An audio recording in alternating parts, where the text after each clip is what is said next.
Oh, very good, Iya. Kayang-kaya natin mga kalaban, ha? Kaya natin yan, hindi sila nagkulot.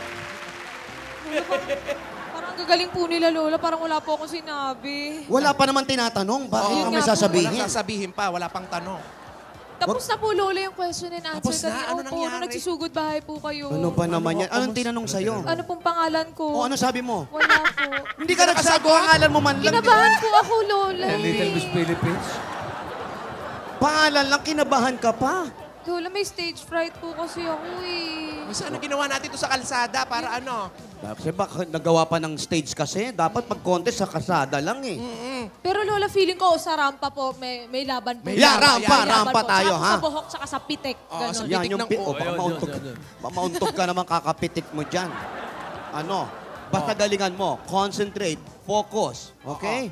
Smile. Oo. Ang sikreto dyan, huwag mong tignan yung audience. Ha? Saan siya titingin? Basta diretso lang ang tingin. Kasi pag kami audience na kalaban dyan, ginanyan ka, masisira ka nun, ha? Kailangan focus lang, ganon. Oo, kami na bahala magbantay doon sa mga kalaban na audience.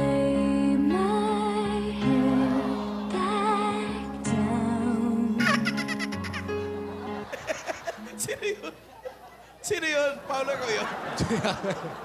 Ayan, very good. Mag-pray ka. Siyempre, dapat nagpipray. Oh, ay, ang ganda ni Yaya. Ang ganda mo dyan, te, oh. Diyan ka na lang, huwag ka umalis dyan. Yan si Lola ni Dora. Ay, naku, baka Ninervyos. Asan yung matanda? masama. Nasa Kala ko ba bahay po sinamahan eh. ka dito? Oo nga, nasa bahay po eh. Kasi kinakabahan daw po siya. Eh baka po atakihin pag po Pambira nandito. Ano ba naman Nagpaiwan na daw po. Pero naiintindihan ko naman po kasi all support naman po siya sa akin. Naka-telecast ba to sa TV? Yata po. Sabi mo, huwag siya manood. Baka kabahan lalo yun. Pambihira naman, oh.